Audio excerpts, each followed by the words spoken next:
Assalamualaikum warahmatullahi wabarakatuh dan salam sejahtera saya ucapkan kepada semua. Okey, untuk topik kali ini kita akan belajar control structure satu, iaitu selection. Okey, jadinya untuk selection seperti ditulis dalam nota ini, kita boleh baca di sini, iaitu program execute particular statement depending on some condition. Kemudian di sini kita akan lihat beberapa topik, iaitu one way selection, two way selection, compound statement, nested selection ataupun nested if statement, multiple selection dan switch structure. Tapi sebelum kita boleh pergi pada semua topik ini, kita perlu ada beberapa ilmu asas, iaitu berkaitan dengan relational operator dan juga di bawah ni adalah logical operator ataupun logical expression. Okey, jadinya relational operator adalah satu operator yang menerima dua operands, ya, ataupun kita kata dua nilai ataupun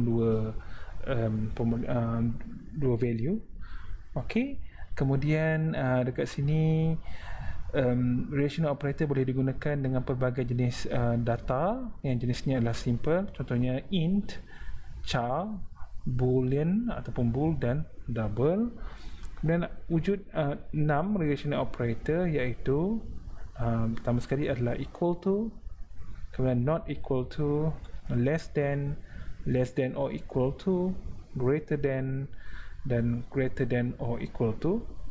Jadi anda boleh lihat bahawa yang pertama dan kedua ini sedikit baru, tapi yang ketiga sampai ke enam adalah apa yang kita pernah belajar dalam matematik.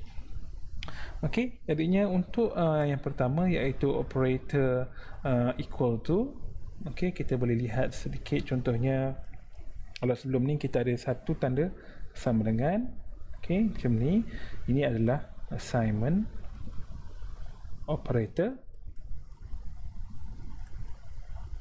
Okey, dan di sini kalau kita ada dua, namanya adalah dia adalah sebahagian daripada relational operator, iaitu equal to. Okey, iaitu dia adalah relational operator. Kemudian yang kedua kita ada not equal to, iaitu tanda, kalau kita kata tanda seru lah. Okey, not equal to. Okey, kita akan jumpa banyak kali berkaitan dengan operator ini. Okey, terutamanya apabila kita buat programming C++ lah. Okey, sebenarnya ada programming yang lain juga melibatkan relational operator yang serupa lah. Mungkin ada sedikit berlainan, tapi idenya adalah sama. Kemudian kita ada relational operator, relational expression. Okey, relational expression ni adalah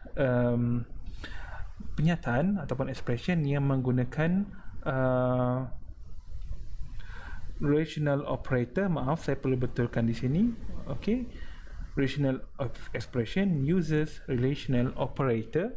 Okey, kemudian setiap relational expression seperti yang kita pernah belajar, dia akan menghasilkan nilai yang dipanggil boolean value.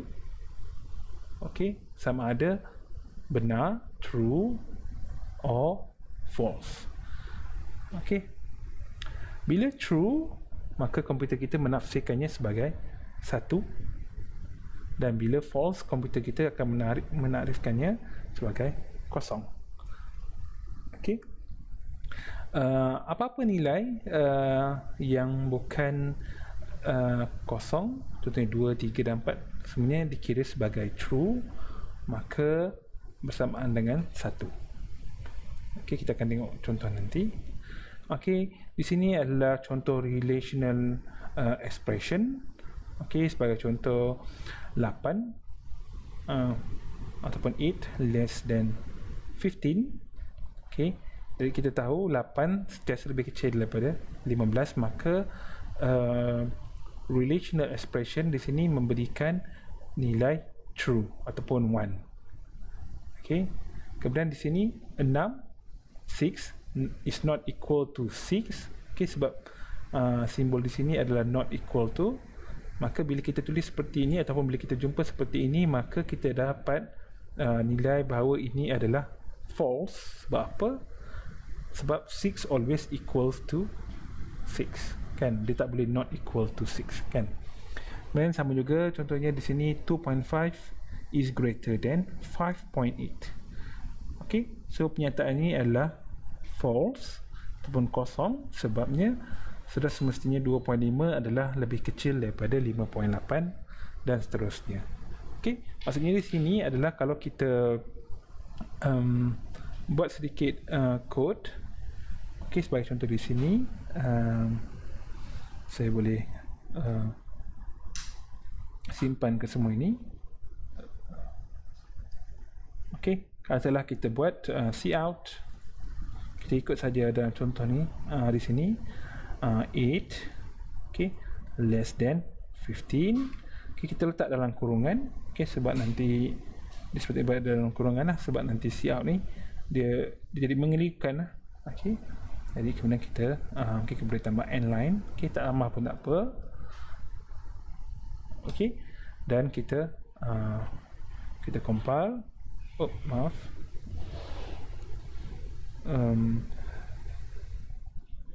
Kita compile.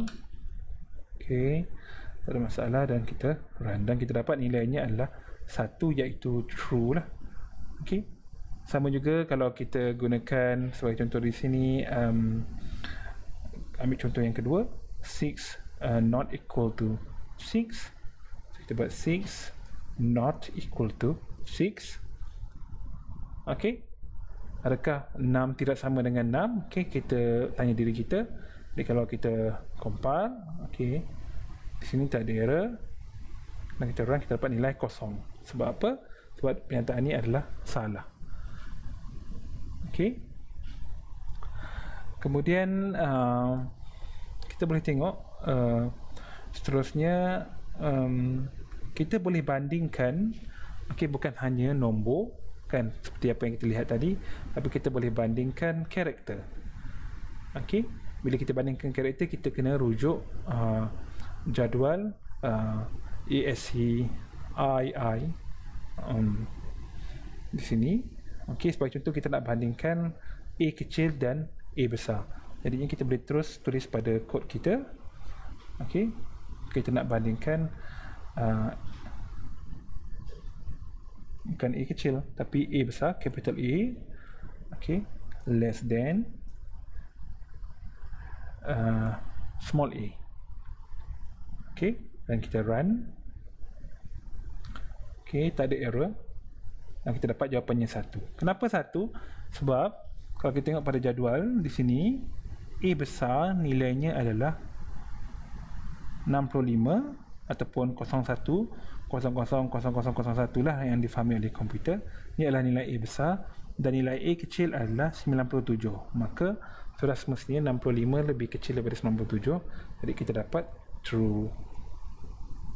Kemudian kita boleh tengok juga contohnya, kita nak bandingkan 8 dengan karakter 5. Okey, 8 dengan karakter 5. Jadinya kita boleh terus buat dalam kod kita di sini. 8, nilai 8 nak bandingkan dengan karakter 5, bukan nilai 5 tapi karakter 5. Okey, di sini kita compile.